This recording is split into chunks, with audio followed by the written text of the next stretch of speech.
Lackawanna College recently opened its new Skilled Trade Center in Chambersburg, PA. In this video, we'll hear from Lackawanna College President Dr. Jill Murray and representatives from the college as they discuss the new facility, training opportunities, and the role that skilled trades education can play in meeting workforce needs throughout the region. We'll also watch the ribbon cutting ceremony that officially opened the center. Dr. Murray, thank you for taking the time to speak with me today. What made Chambersburg and Franklin County the right place to open up this new skilled trade center?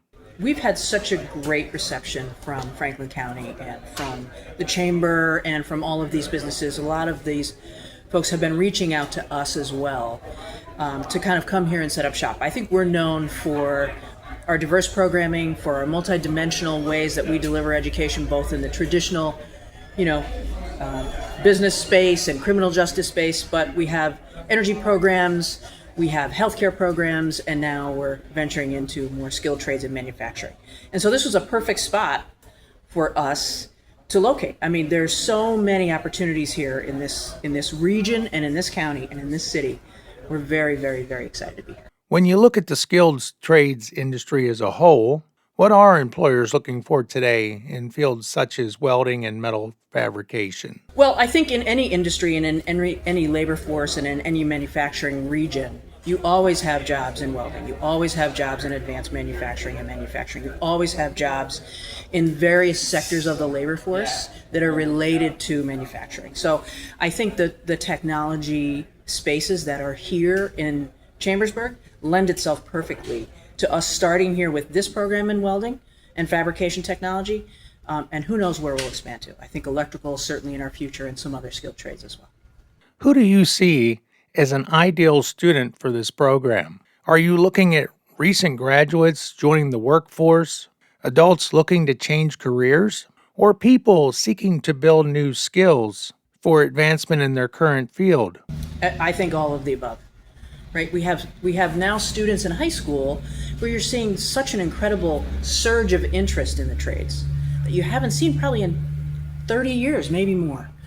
You have so you have our high school students. You have people that want to come back to the skilled trades or change careers mid-career. I think there are lots of opportunities for people to really enter a workforce with a salary and a family sustainable plus wage job that changes their life. I mean, these in-demand careers, the salaries attached to them, the benefits attached, the ability to have a different life when you finish here after this associate's degree is really spectacular. And I think people are seeing that, they're attracted to that, and at the low cost that we provide makes it all worthwhile. For someone considering this program, what can they expect as far as tuition and cost? And how long does it typically take to complete? Under $20,000 a year. 2 years. 2 years, okay. 2 years. So you're coming out, and there's lots of financial aid available. There's Pell, there's FIA, there's other industry grants that we have available. So with all of that combined, you're talking about a very low tuition rate. And coming out after 2 years, you're going to, regardless of whether or not you're going to carry a loan or not, you're going to have an incredible opportunity for a return on investment almost immediately and right out of the gate. Do students need any previous welding experience? Or can someone start with no experience at all and learn everything they need through the program? That's a great question. I think a lot of people sometimes get intimidated thinking they need some either academic background or some trade background. That's not true. I think what we're built for and what we do extremely well at Lackawanna College throughout our history is getting people from one space to the other through one pathway right through to graduation. And that's what we do best, I think. And our student support, our ability to be able to help a student in any walk, from any walk of life, in any phase of their life, from any abilities to get them to a final stage where they graduate and get a job in the workforce, that's what we do best. One of the things prospective students often want to know is what happens after graduation. Will the college be working directly with employers and industry partners to help students transition from the classroom into the workforce?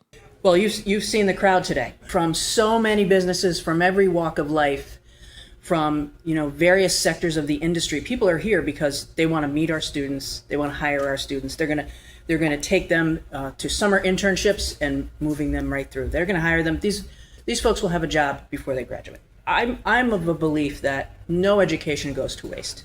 I believe there's always going to be a return on investment for education, and I believe that no matter what you do in life, you're going to benefit from a various type of education, whatever it is, whatever pathway it is that you choose.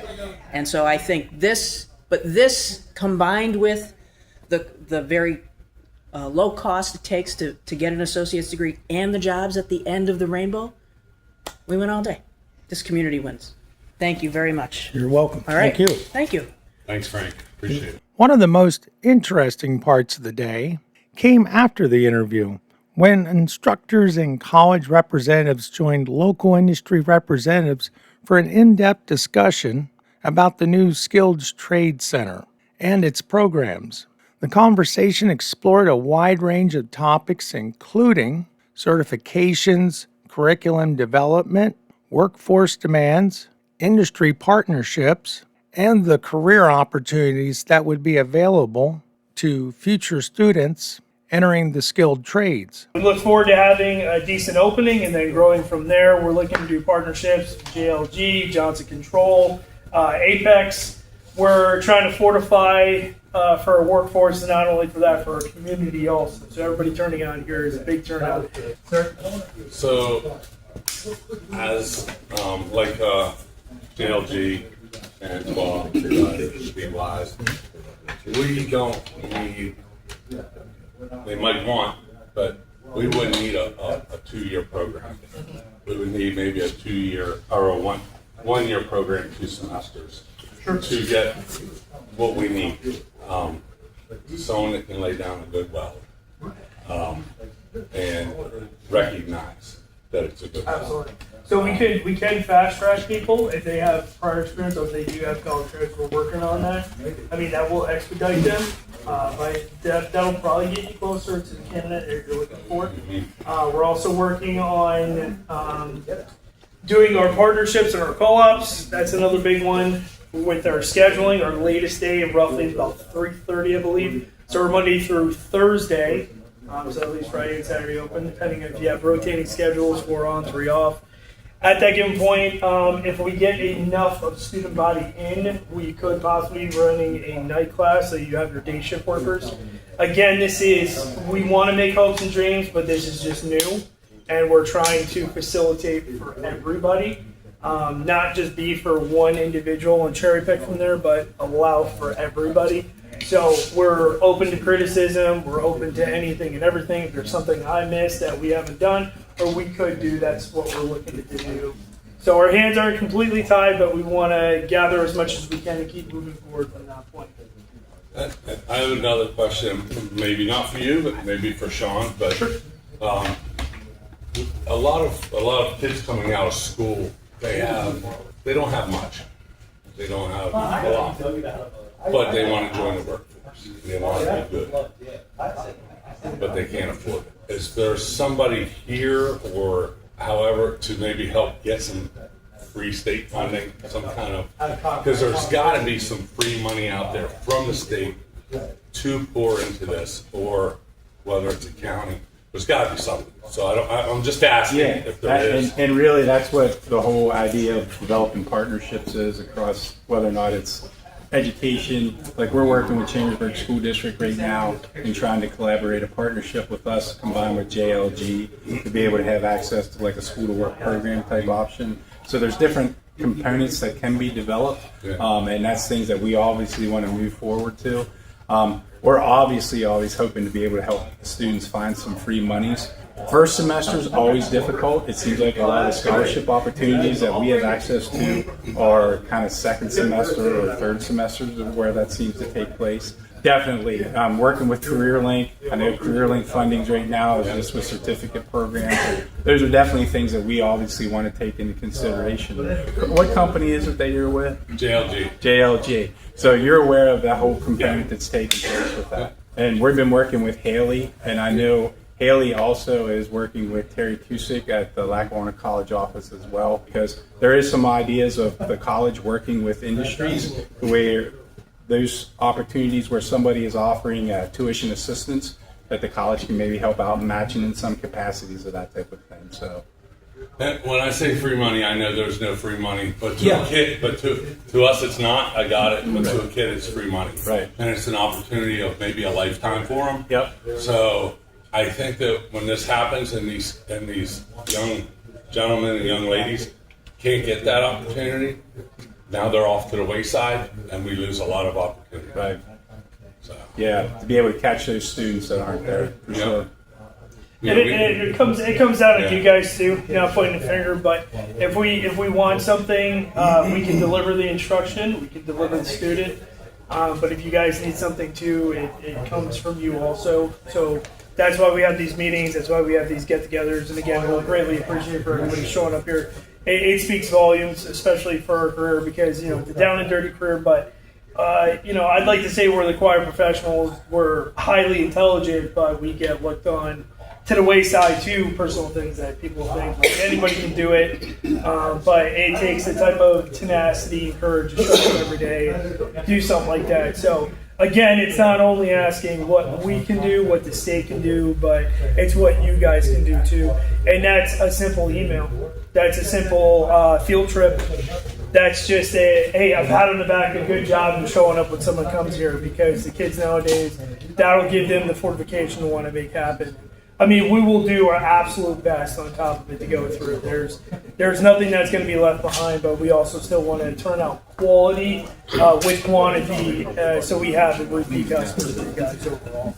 And talking more about the whole career link aspect with it, is we are working on trying to develop certificate programs because they can access the WILA funds through the career link. It's a process, obviously, that takes place, and whether like Mike was saying, whether or not that serves as an evening option or whether or not it's a day option that takes place, whether or not it's a semester, if it's a 2-semester thing. Basically, if it's under 2 semesters, my understanding with CareerLink is that we can start to access those funds for those types of students. So that's awesome. Yeah. To me, if you can spark an interest of a young person right now, you can find the competitiveness in them. And once you get that, and to me, in welding, I didn't start till I was 30 years old. But once I had it, I wanted to beat the best it was. That's my goal with young people, is to make them want to be better than the best guy out there. Any other questions, comments, concerns? You guys are going to cover all materials, like you're getting into aluminum and things like that? Yes, we're going to get into exotics, your basic carbon steel, your 836, your 514. And for your aluminum, we get 3000 series, 6061, 53, 56, all that. Stainless steel, we're going to be bringing it back because we have the opportunity to bring that back. Again, we're going to be keeping a close eye on that, working in conjunction with the employer, what you're using, how you're using it. I'm prior service, so I like to train as we fight. So if you guys give me what you have or understanding, just an idea, I can implement that into the course. Again, it's not going to be cherry picking because one uses one or the other. We can give them a good know-how. A good know-how is better than being the best at something. They don't have bad habits. They have an understanding of it. They have an implementation that they can go in and go into your job and not be afraid at that weld test there. I know with Johnson Controls, they like to come in and do their interviews, their mock interviews. I stress that enough to, if you guys can do that here, if you can't do a field trip, give these guys and gals that opportunity for that. Let them know, get a face, get familiar. We all know in business, name and face goes a long way, and then your reputation pursues up and after that. But yes, absolutely, we're going to be touching base on everything and common stuff, because aluminum, stainless steel, that's a common. Carbon steel is kind of on the wayside there. Anybody and everybody can do that, but control and cleanliness. That's another thing. I'm glad you brought that up. There's another thing too we're implementing into the program is big one, finishing. That's going to be huge. So that's going to be within the first term, first year. Understanding your abrasives, when you use them, how to use them. Cleanliness, mitigation, whips, extension cords, things like that. We run it like it's a business. The way it looks here, yeah, it might get a little bit more dustier there, but you're going to want to show up to work every day. It's a good place there. We're going to be moving students around. Nobody's going to be buckled down into one machine. That's my machine. That's how it runs. That's not how it runs at a job. So everybody's going to learn the best of the best and the worst of the worst in the situation that we have. So any bit of exposure to multiple different situations. So I don't want someone leaving here and being like, I was never taught that, I was never shown that, I was never heard of that there. So that's a big no. If you did that, then I didn't do my job properly. John didn't do his job properly. Also know too, if anybody that does graduate, I believe that when they can still come back for free training and going from there. If you guys have a new process, a new system, a way, something that you do, especially for partnership with AWS, and you have different procedures that you're going over, and you can give that to me, aside from an NDA, we can talk about it. We can get that out there again, so you don't have people going out there not understanding what they're doing, how to do it. So that's how we work. It's just a basic line of communication. My door's always open. John is too. I'll answer even when I'm on vacation. We've really got to keep that going. And I think that was a big falter. We kind of fell off. Everybody's like, I do this at this job, I do that here, and we kind of forget. We're all doing the same job in different ways, but we got to kind of all lean on each other too. So if we're going to force to lean on our students, we need to lean on our companies to help those students out. Anything else? Yeah, I got one thing. I really like to see the certificate thing come forward because it's very beneficial for somebody to come in here and learn TIG and pass the class and go. Learn MIG, pass the class and go. Stick, or if they want to do all of them, you can break it down for them. It's a lot cheaper that way with like what he was saying, and they can go to work. You know, the money is like hard to find with a lot of people, like you said as well. But the other question I have is, in your second year, if they don't spark up the certificate stuff in the second year, how much hands-on open root pipe welding are you going to do? That we can get into our third year, so that's our structural. But there's pipe spooling into there, so they'll know their ISOs and everything. They'll end up measuring out. They'll team up. We'll have different types of fittings. They'll end up doing production side, and then they'll fit it all in one pipe, so they can actually see what a whole class can do together to understand leaning on each other. Then they'll have their fourth term, which is going to be open root all the way out. So that's about another 6 months of training, because they're going to actually get 2 certifications of that. Their API 1104, and then they're going to get their ASME Section 9 for the boiler.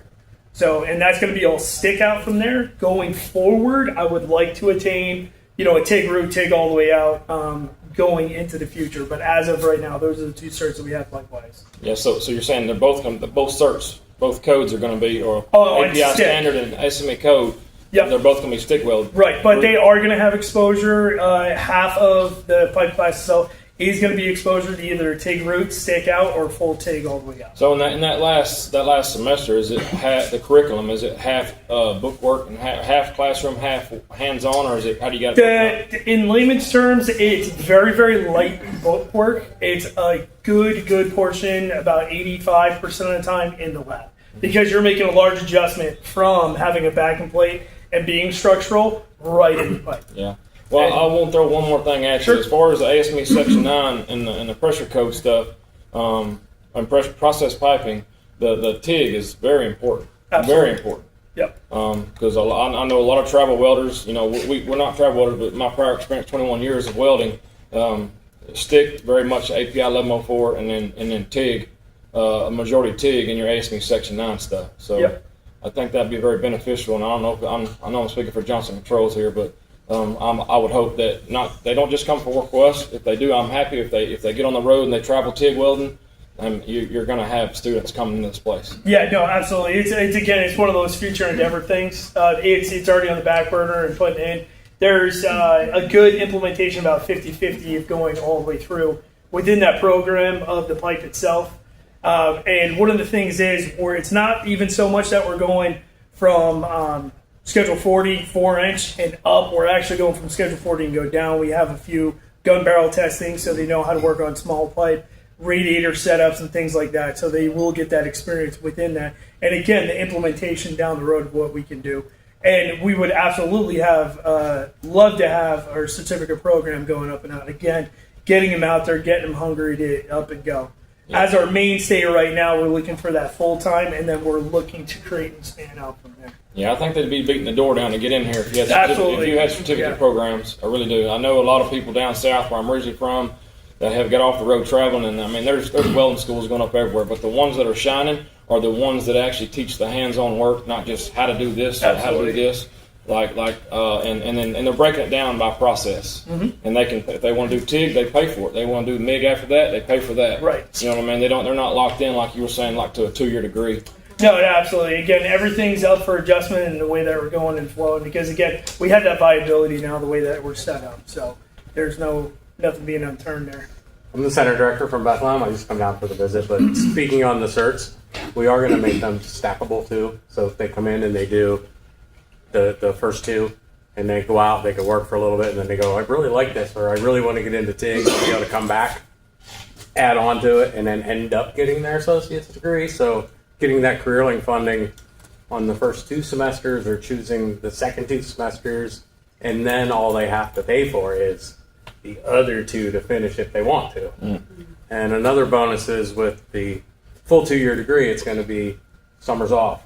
So like I know at my school, we have a lot of employers lining up to get their hands into people for the summer, and then they come back and they finish, but they already kind of have them under their wing, and they can just convert them right to full time. So there's a lot of opportunities that way too, but it'll be a buildable certificate, which will help, because we believe too it'll be a big plus. Even if you think you're only going to weld just a little bit, you come in to just start a cert and then you love it, you'll stay. If not, you learn and you go get a good job.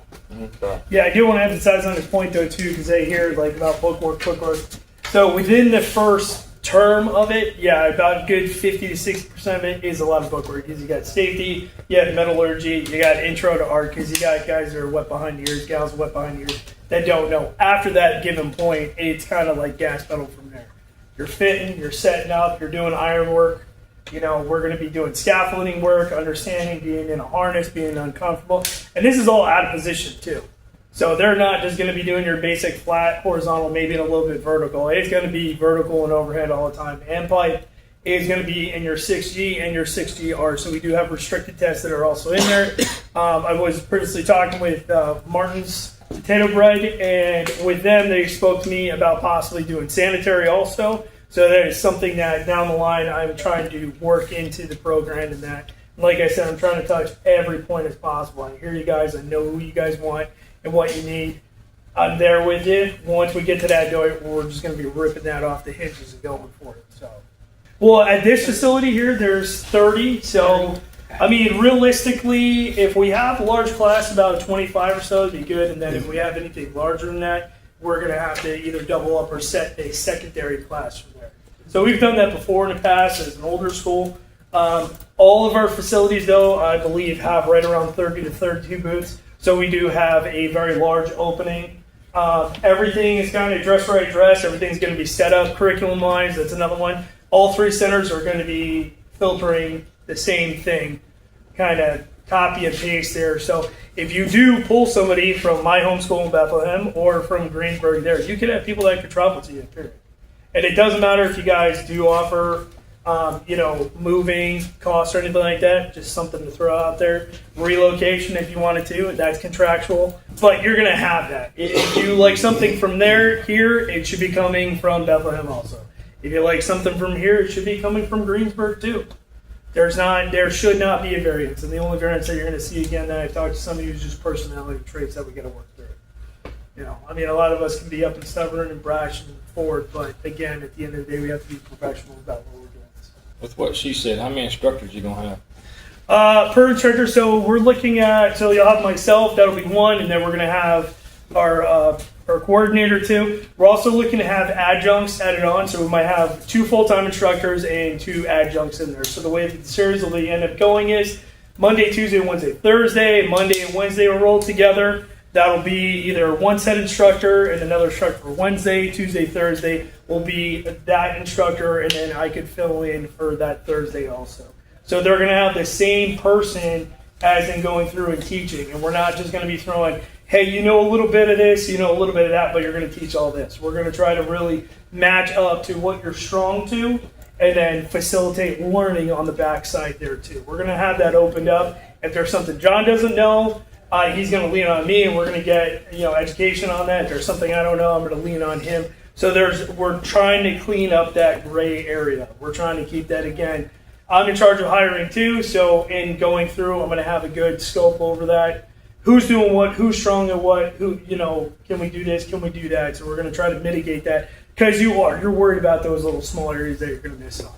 We're not going to be perfect, but we're going to damn near try to be perfect and get enough out there. So, but there's not going to be in the fact that I know you might be worried about large class sizes and things like that. We're not, aside from that, because we've had that before and our quality has sustained that before. So that's not going to be an issue. It's a personality. People want to be coming here. They're going to be hungry. They're going to want to put the money in. They're going to want to work for you, and that is going to be on. About a evening class. Evening class, yeah, we've talked about it. We actually had quite a lot of people come in for that. Again, you got to get the days first. We got to get the days ones first. It's not like I'm against it. It's not like my administration's against it at all. Sound like the president here. We are doing our absolute best. Again, it's on numbers. It's on absolute numbers. We just got our name back out there, so it's up and running. You know what I mean? We might balloon by the time we hit August, and shoot, we got to do night classes. Then again, if we don't, we don't. But I want to be able to keep that option out there. I'm not saying no to that. I don't have an issue with that. I don't think anybody has an issue with that, because people want to work during the day, go to school at night. That's great. Because that's somebody that wants it. That's somebody that's hungry for that. That's somebody that's going to work for you, not only for themselves. And also, too, I talked to a few people before. If I sound like a broken record, we're a corporate training. So we're going to be a traditional school, but we're also going to have corporate training also. If you have a few people that are behind, want to learn something, do something, you want to bring in your own material, we'll bring in the material, what it may be. You have the process, we have it. We can and will train people up, push people through, get people going. That also helps out, so we can kind of cut down on that downtime where you guys are training somebody up or you got something up and new, kind of help each other out at that given point. And then it's a face value thing. You come in, and we have a few guys and gals in uniform, name tags and everything like that. Oh, what do you guys do? Small conversational pieces. That's just free advertisement at its best, without going on Indeed or Monster or anything like that, looking for you guys, not knowing what you're doing. And then again, with the field trips, making yourself, as much as you make your guys self open, the more open the students and everybody else will be. It's not like the old times. We used to, I know you have, but I've worked with a lot of old timers and that on the pipelines before, and especially doing some our work in that. It's not like that anymore. Yes, we have to kind of coach them and guide them, but we can do it at such a level that they don't feel shy that they can't come out. I treat it as my door's always open. Again, they need to go through their steps and contact me. And same thing, you guys get somebody from here, be like, hey, Mike, this guy or gal's just not working out. You let me know what's going on. I can reach out, have a conversation, see what's happening. So as long as we have that, we're not the enemy anymore. We're not big, bad, scary welders, fabricators, and things like that anymore. But also, again, too, we're not doing base stuff of things that we see off the internet and social media. We're actually here to do a job, and quality over quantity on that one. We do have customers that do pay good money for what we do and what we teach, so that's what we want to implement out there too. Not going to be some fly-by-night. We're going to be here to support you, but you guys also need to support us too, respectfully.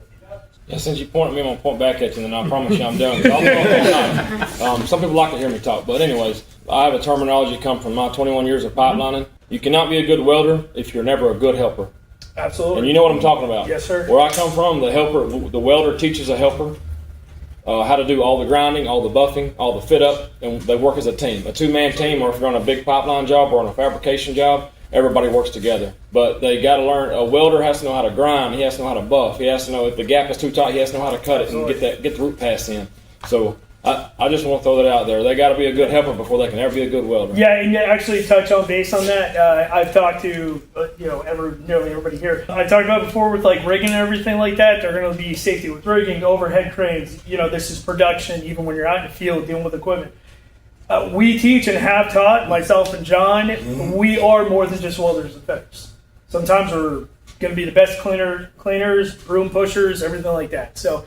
In leaving here, they're going to know clean house, how to keep things cleaned up, inventory stuff, business management, all that. It's not, I'm just throwing some wire burners out there, guys flinging their stick, their stub ends everywhere. It ain't happening. It's not going to happen here. I don't want it to happen out there.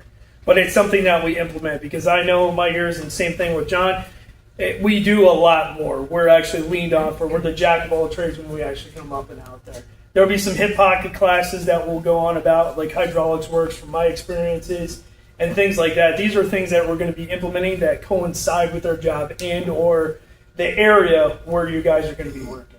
But like I said, again, the communication is the biggest thing between you guys, getting us out there, field trips, whatnot.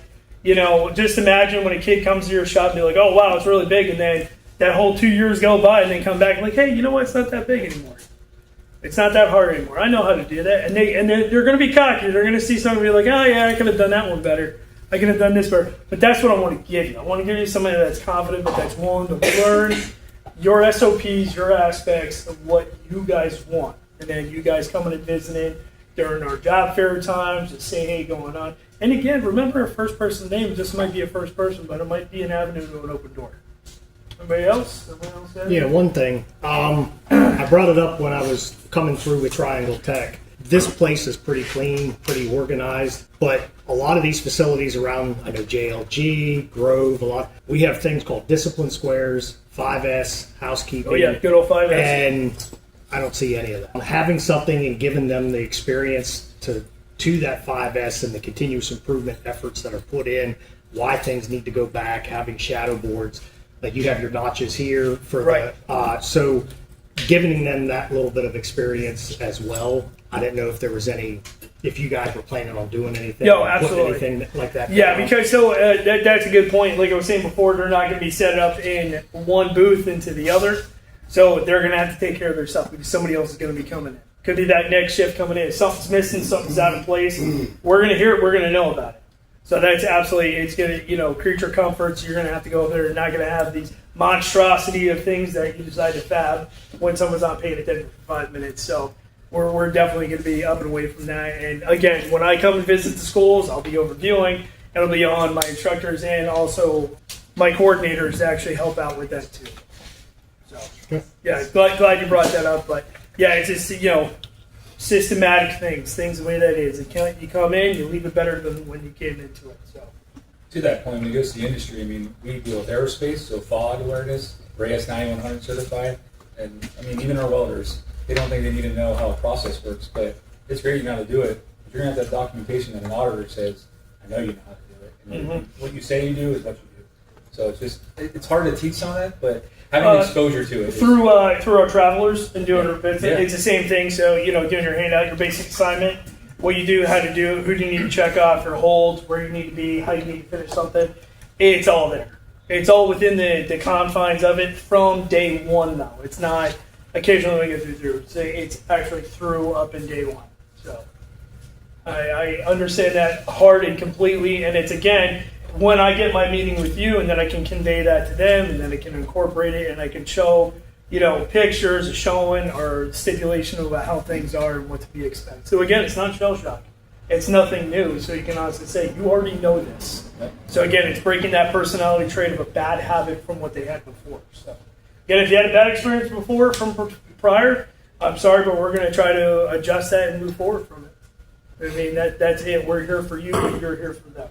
Firing squad's done. You're careful asking that. Probably asking. I know. I thought he would be done by now. Yeah, no, but again, I appreciate you guys showing up here. It's just partnerships going up and forward. Criticism is the only way we're going to grow and move forward from things. So, but if you guys need anything else from me or John here, my associate, we're here to answer questions for you. Thank you so much. 3, 2, 1.